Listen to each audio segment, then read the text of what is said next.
Hey guys, so it is time for our next chapter of our book, My Teacher is an Alien. Today we are reading chapter 7. Chapter 7 starts on page 42 and it is titled Night Expedition. Peter was right, of course. That was the worst thing about it. And what did I say? Now that I had someone who was willing to help me and had actually given me some good advice, did I say, thank you very much? Are you kidding? I looked at him and said, you have got to be out of your mind.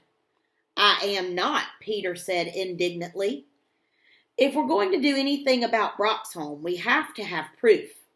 And the only way to get proof is to get into his house and find some. I thought about that. I couldn't come up with any way around it. How else could we find proof that we were telling the truth? Then I thought about something else. I don't think it will do any good, I said. There's not much in there. He doesn't have any furniture or anything. How do you know that? I told you. I was in there yesterday. Oh, yes, said Peter. I forgot. I could tell he still thought I was making this up. Did you see the whole place, he asked. I shook my head. Well, maybe there's something in his bedroom, he said.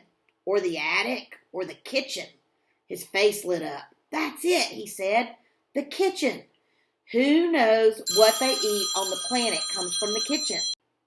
I bet we'll find all kinds of gross alien slime in his refrigerator. Peter, you're brilliant, I said. I was actually starting to feel hopeful. All we needed was just one thing that would prove I wasn't making all of this up.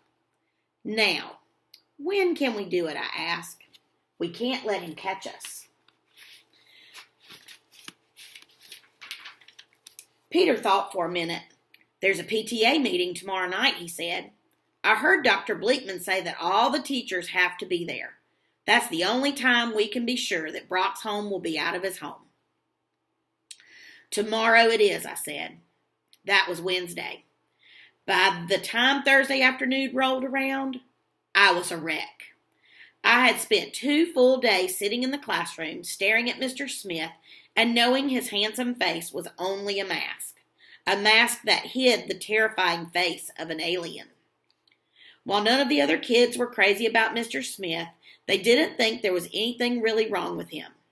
Only Peter knew the secret, and he thought it was a game I had invented. What about Dr. Bleakman? He said to me during afternoon recess. What about him? I asked. Do you think he's in cahoots with Broxholm? They seem pretty chummy. I shook my head. My mother told me Dr. Bleakman was really angry with Miss Schwartz for quitting so suddenly. He wouldn't have been upset if he'd been wanting to put Broxholm in her place. Peter looked at me in astonishment. Don't you know a cover story when you hear one? He asked. Of course he acted like he was upset. If he hadn't, it would have been suspicious. The way I figured it, Broxholm asked Dr. Bleakman which teacher he wanted to get rid of the most. Then he zapped Miss Schwartz so there would be a great spot for him to fill. I feel like there were ants crawling on my skin and Peter was just playing a game. But what he said made sense. Too much sense. I still couldn't believe that Miss Schwartz had just quit without saying anything to us. Something must have happened to her. My head was whirling. Was Dr. Bleakman really in on the whole thing? Had Broxholm really fried Miss Schwartz? If so, what would happen if he caught Peter and me in his house? If Broxholm found some way to get himself excused and came home early to catch us rummaging through his house, would he zap us too? That last question really terrified me. But if the ideas Peter was spinning out were true, it was more important than ever that we unmask Broxholm. How are you going to get out tonight? I asked Peter. What do you mean? He asked. What do you mean? What do I mean? How are you going to get out of your house tonight? I had no problem myself. My parents were officers in the PTA, and they always went to meetings.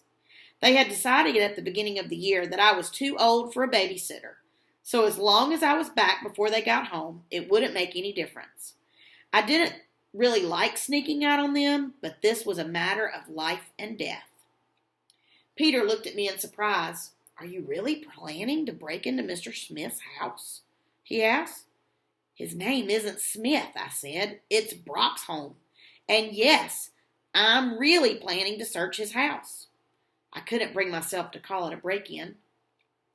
I have to have some way to prove what he really is. Peter looked troubled. He rubbed his hands over his skinny face. Then he looked me straight in the eye and said, This isn't a game, is it? I shook my head. Peter's eyes got wide. He swallowed a couple of times. Then he took a deep breath and said, Don't worry, I'll be there. I could have hugged him. That night I met Peter at 8 o'clock on the corner of Pine and Main. He was carrying a flashlight, which made me feel stupid since I had forgotten mine. It was nearly dark, the crickets were singing, and the moon had already risen. Even though it was May, it was cold. Or maybe I was just cold because I was scared. Ready? I asked. Peter nodded. Ready, he said. We each took a deep breath. Then we set off for the alien's house. I was afraid you might not come, I said after we had gone a few blocks. Peter shrugged. I didn't want you doing this alone, he said. For a while I was afraid you were trying to pull a joke on me. I thought when I got to the corner, you and some of the others might jump out and start laughing at me. Hey, I said, I wouldn't do something like that. I didn't think so, said Peter. That was one reason I came. The other reason was, I figured if you were really going to break into Mr. Smith's house, this must be for real. You're not the kind of kid who would do something like that unless it was serious. Believe me, I said, this is serious. I believe you, he said nervously.